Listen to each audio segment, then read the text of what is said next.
Om Namo Bhagavate Vasudevaya. Om Namo Bhagavate Vasudevaya. Om Namo Bhagavate Vasudevaya. Om Namo Bhagavate Vasudevaya. Om Namo Bhagavate Vasudevaya. Om Namo Bhagavate Vasudevaya. Om Surabhyay Namaha. Om Surabhyay Namaha. Om Surabhyay Namaha. Om Surabhyay Namaha. Om Surabhyay Namaha. Om Surabhyay Namaha. Mukhaṁ karoti vāsaram pāṅgom langayate girim yatkripa tamaham bhante Sri Gurum Dinataranam. Yatkripa tamaham bhante Sri Gurum Dinataranam. Hare Krishna. Hare Krishna. Welcome to our Bhagavatam class, fourth canto, chapter number 13, entitled The Descendants of Dhruva Maharaj.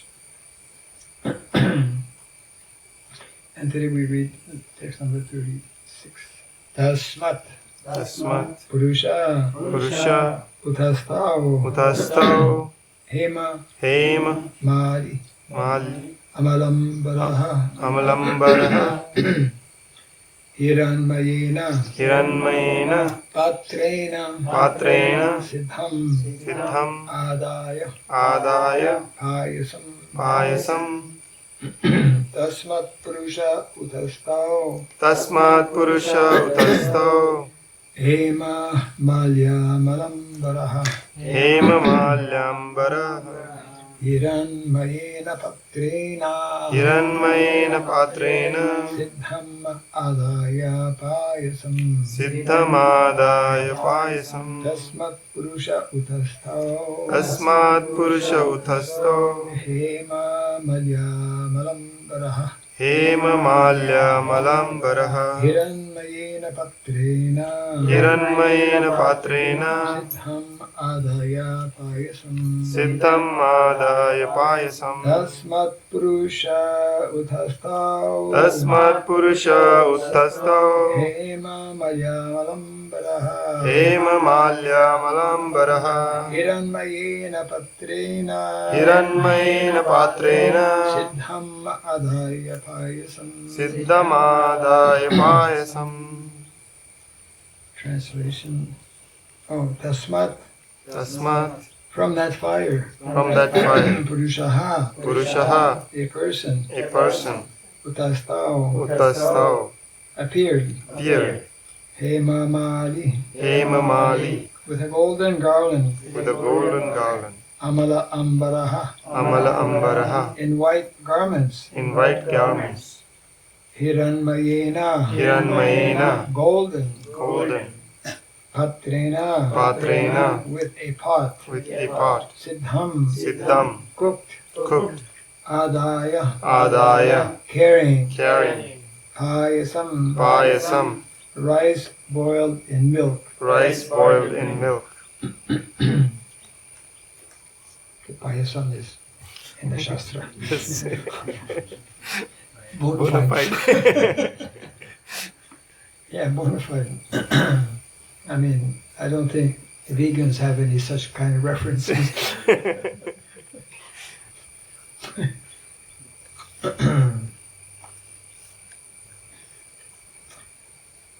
Translation and purport by His Divine Grace Sri Bhakti Swami Srila Prabhupada ki. As soon as the oblation was offered in the fire, a person appeared from the fire altar wearing a golden garland and a white dress. He was carrying a golden pot filled with rice boiled in milk. Kindly repeat after me. As soon as the oblation was offered As soon as the oblation was offered in the fire, in the fire, a person appeared from the fire altar a person appeared from the fire altar wearing a golden garland wearing a golden garland and a white dress. and a white dress. He was carrying He was carrying a golden pot a golden pot filled with rice boiled in milk. boiled in milk. I was just thinking how to make connection with Panihati, and here it is. Today's Panihati. Oh, actually, there's no purport to this text, so we go to the next one. I thought, anyways, no problem.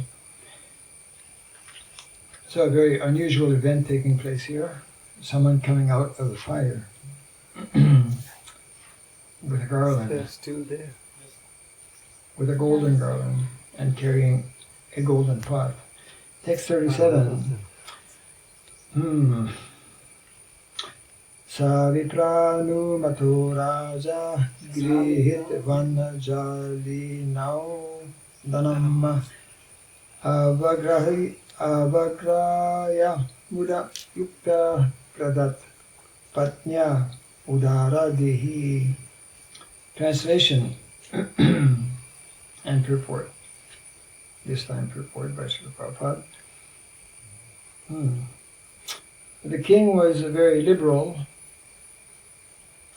and after taking permission from the priests, he took the preparation in his joined palms, and after smelling it, he offered a portion to his wife.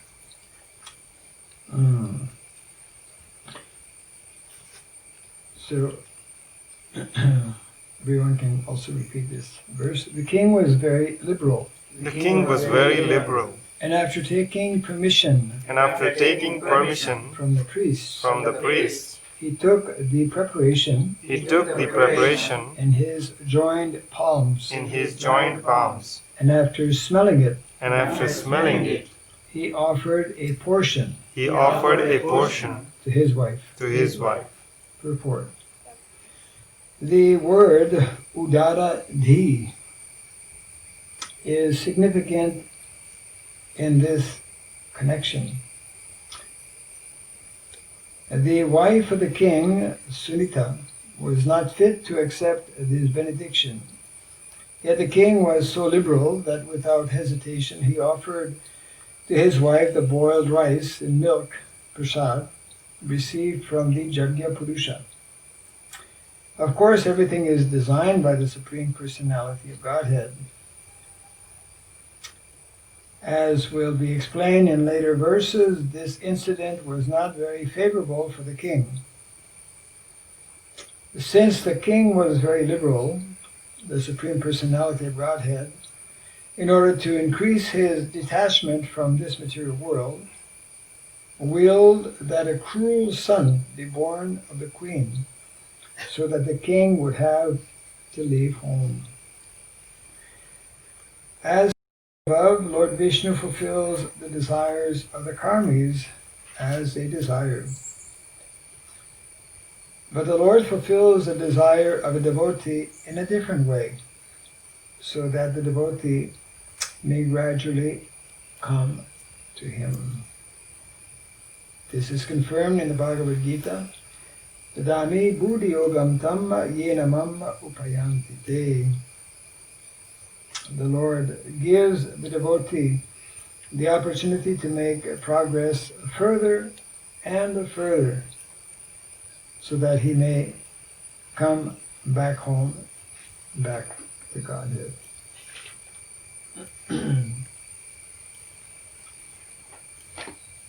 So this is the beginning of the story. We were reading some time back how there was later on another Jagya performed with no proper result. So this is in reference to,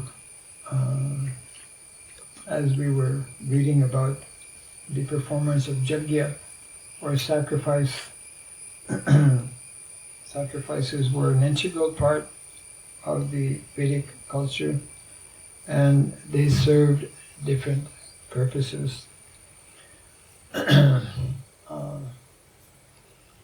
Here, the intention or purpose was to get a son, but as we get a glimpse here, it was not, he did get a son, but not a qualified son who could actually become a qualified king.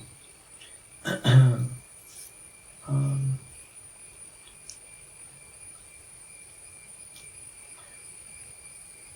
there are many rules. That's one of many reasons why these sacrifices are not recommended in our age of Kali Yuga, because there are many very strict rules and regulations, and when they're not followed, they produce a negative effect. So Prabhupada is mentioning that this will be explained later on. He apparently was not supposed to give a portion of that to his wife. He did. And then, as mentioned in the purport, he will get a son who will not actually be a qualified son. So, in these sacrifices,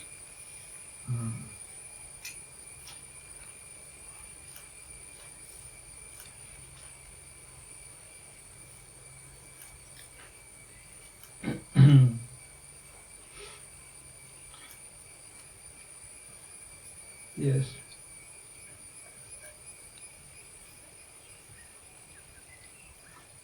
Milk or milk preparations play a very major role in Vedic culture, especially when performing jagyas. Jagyas cannot be performed without, at least ghee. Ghee is an absolute a necessity for performing jagya. And of course, the verse we read before, this second one we read,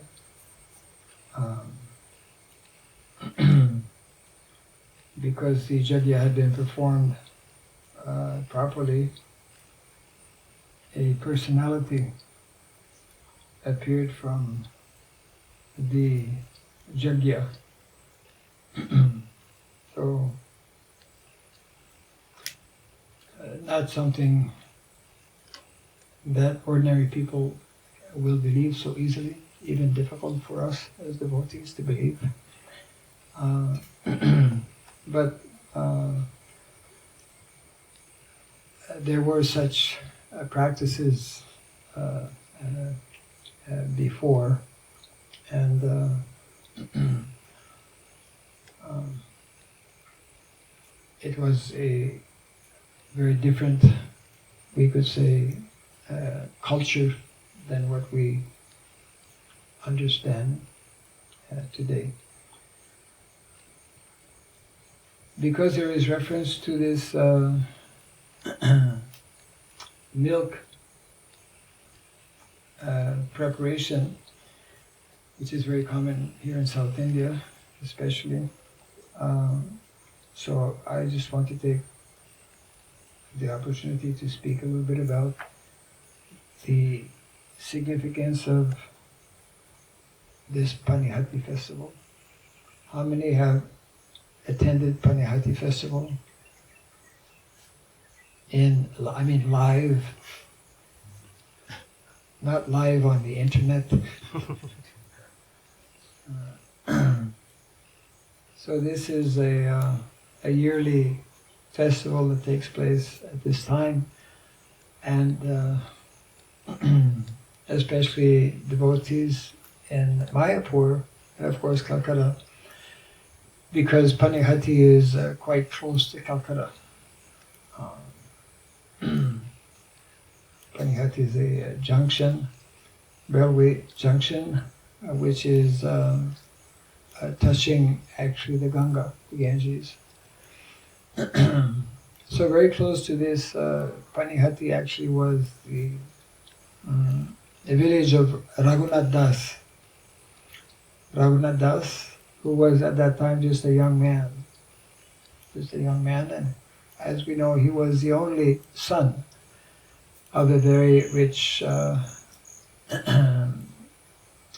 we could say Vaishya Mazumdar. And he had previously, this Raghunath Das, at a younger age, even as a young boy. Now he was a young man, but as a young boy, he had the opportunity to meet and to render service, a little bit like Narada Muni. Maybe he was a little bit older than Narada, but he had an opportunity to render some service to some Vaishnavas. And naturally, in those days, the whole of Bengal was like immersed in all kinds of stories that were circulating about this great personality called Chaitanya. And naturally, as a young boy, he became fascinated and developed a very strong desire actually to go and join the Hare Krishna movement at that time. He wanted to join Lord Chaitanya Mahaprabhu. So this was this particular place of Panihati was where Nityananda Prabhu and his associates, because Lord Chaitanya Mahaprabhu would be, Nityananda Prabhu would be traveling to so many places. So he happened to be there on this particular day. It was not known as Panihati Festival. He made it into Panihati Festival. So he was sitting and having nice Krishna Katha with his various associates on the bank of the Ganges. And one big tree is there actually, has been there I think for all these years. And what happened at that time was that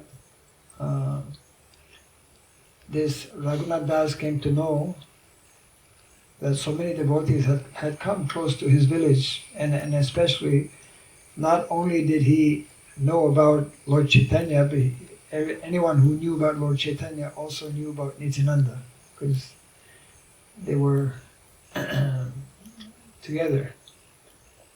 So he was a bit shy and reserved, so he didn't just walk up and, offered his obeisances to him. He stayed some distance away, not wanting to be recognized, because he was, his parents, his father was very well known. He was a big man, as we say, very rich. So he wanted to keep a low profile, and from a distance, he was just, looking and observing and appreciating that such exalted personalities had come so close to his village. And then somehow at one point someone noticed that he was there, and so someone informed Nityananda Prabhu, there's this one young man here and he's son of this very big person in the area. So Nityananda Prabhu actually called for him. So a little bit reluctantly, he slowly, gradually made his way. From a distance, he offered his obeisances, and then Nityananda Prabhu told him that today I will punish you. Nityananda Prabhu was quite a bit older actually, and a very of a strong personality. He was young man. Anyways, he folded his hands and Nityananda Prabhu told him, I will punish you because you're trying to do something without my permission. You're planning to go and join Lord Chaitanya without getting my permission. So therefore I will punish you. And the punishment is that all of my associates here, they're very hungry, as I am also. You have to feed all of us. This is your punishment. So Raghunath Das was relieved. For him to feed, devotees especially was a great honor and pleasure, and everyone knew him also as being the son, so he immediately arranged and it became such a big festival actually, that to this day it continues in Panihati. People get to know whenever there is some festival going on somewhere, especially when there's nice prasadam going to be served.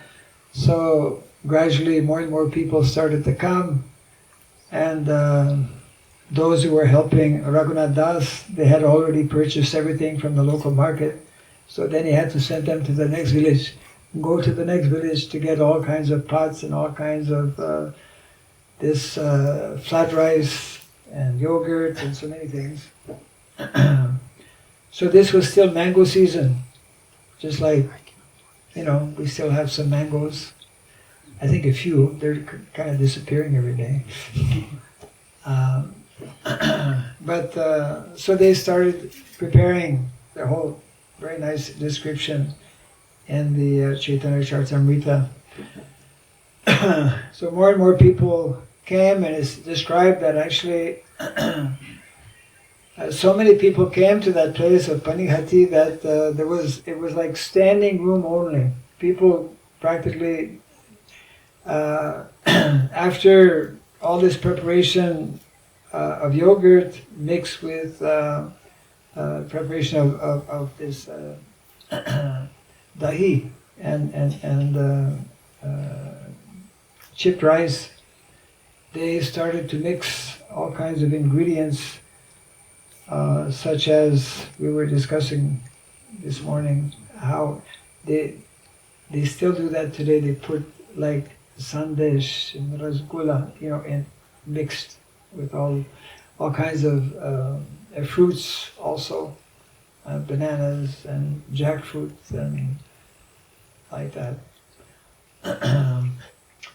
So it is explained that there were so many people that in order to sit down, many people had to actually sit in the Ganga, on the banks of the Ganga, in the water, because it was so crowded. So every year the devotees in Mayapur, they take small gornitai deities. They put a gornitai in a kind of in a trunk. I mean, that's how they used to do it. I don't know how they do it now, but in those days, when I was in Mayapur, they would take gornitai in a trunk. Then they would take a train. They would take a bus to Krishnanagar. From Krishnanagar, they would take a train. Or they might have gone from Navadvip itself. So gornitai would be, riding in the train until they got to Panihati. Takes quite a few hours. And then they would set up an altar. And every year, of course, the festival would be getting bigger and bigger. And so many people. It's a well-known festival for Vaishnavas all over, not only Bengal, actually. People come from all over India. It's such a huge festival. And the main activity that is ongoing is the different kinds of kirtans, because there's all kinds of kirtan groups. You see many of these different gurus with long hair, and all kinds of followers, and smoking their bidis, and all kinds of sampradayas and apasampradayas that are there. But they're all in a festive mood. They all remember this pastime of Nityananda Prabhu. And everyone takes baths before. The tradition is that under that same very tree, which has been preserved, and there's a nice platform, all of the different groups who come, they start preparing this chira, and they make an offering at noontime at the same place. And so you have different, I think from ISKCON side, from our side, we would, and this happens from all the different groups, they take these pots, big pots actually, full of this flat rice and mixed with yogurt, etc. And they take it and they place it under this tree. And then the big arati is there with, some purohit doing puja and whatnot. And it's standing room only, practically, cannot, so many thousands of people. And then before everyone takes prasadam, because it's on the bank of the Ganges, everyone goes to the Ganga, and somehow amidst thousands of people, men and women mixed, everyone takes a bath somehow. Then the festival continues till the end of the day. We always would have a nice pandal, and our line of people waiting to take prasadam was probably one of the longest lines, and different devotees would come. There would be kirtan also. We would be, giving lectures. So regardless of what that day, one year actually there was a flood in that area. It was raining and there was water up to the knees practically.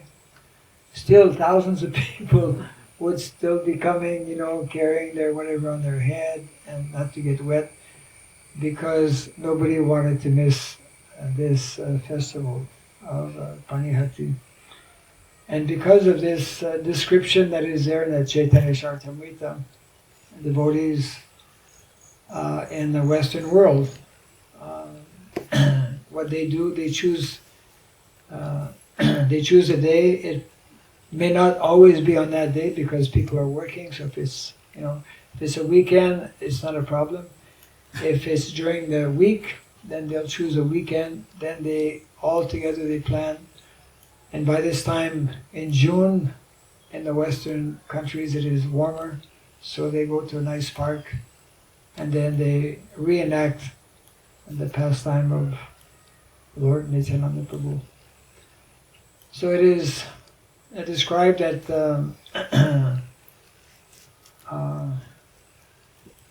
one devotee, one famous devotee, Raghava Pandit, his house is also not far from there. So it is nicely described that he happened to come to that place and was wondering what's going on. And then he was very surprised to see all the devotees and to see Nityananda Prabhu. And then he he had heard that Nityananda Prabhu was going to be there, so he invited him for prasadam. But they were already having a big feast. So Nityananda Prabhu replied, after this feast, in the evening, I'll come for another feast, at your place. So this pastime is very elaborately described actually by Krishnadas Kaviraj Goswami. And when it was time actually for honoring prasadam, the description is given that Nityananda Prabhu, in meditation, called Lord Chaitanya, that I'm having a big party here, with so many devotees, you please also come.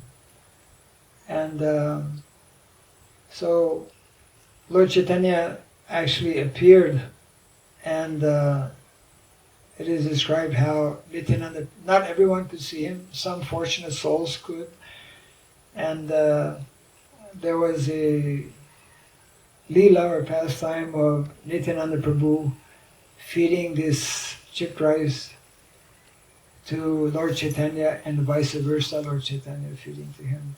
So like this, they had a very wonderful event, and this was all, of course, arranged by this Raghunath Das. Nityananda Prabhu had told him that actually, unless you get my permission, you cannot attain the lotus feet of Chaitanya Mahaprabhu, which is of course part of our philosophy also, that to get the favor of Lord Chaitanya Mahaprabhu, we should first endeavor to get the favor of Nityananda Prabhu. And how to get that favor? We have to understand the mood and the mentality of Nityananda Prabhu. Nityananda Prabhu, as we know, was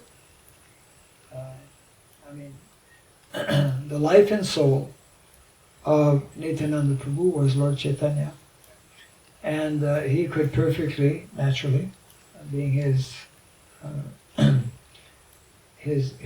brother, his eternal brother, Krishna and Balaram. So he could understand perfectly the mood and the mentality of Lord Chaitanya, whose main purpose or meditation was to spread the holy name to every town and village. So Nityananda Prabhu told Raghunath Das that you should, for the time being, remain at home. You carry on with your activities, and very soon Lord Chaitanya will bestow his mercy upon you, and you will be able to join him. And of course, this is exactly what happened after some time. Those are other pastimes that are there. But Raghunath Das eventually did go to Jagannath Puri and Lord join with Lord Chaitanya Mahaprabhu. So this is one of many pastimes that are especially attractive and attracting the Vaishnavas in Bengal. Yeah.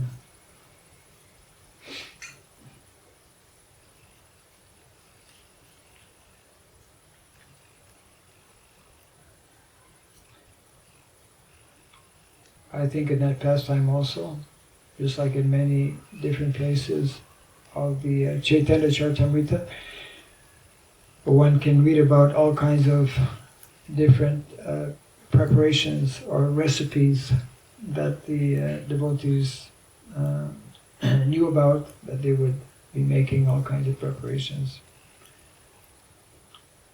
Just like today, somebody made some donuts. There are many varieties of donuts and many ways to prepare this chira dahi also. Did everyone get some today? Now Huh? they'll be getting now. Oh, I see, okay. So I got before everybody. The chira dahi or the donuts?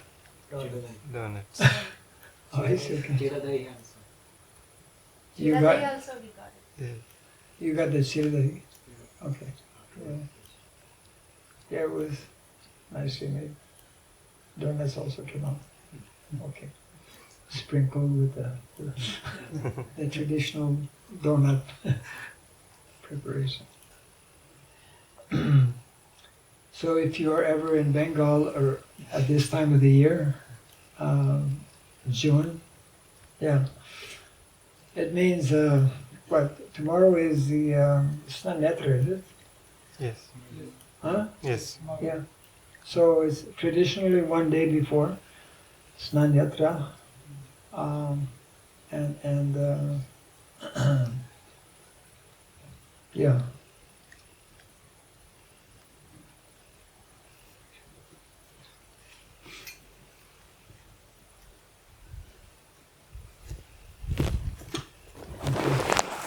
Close here for now.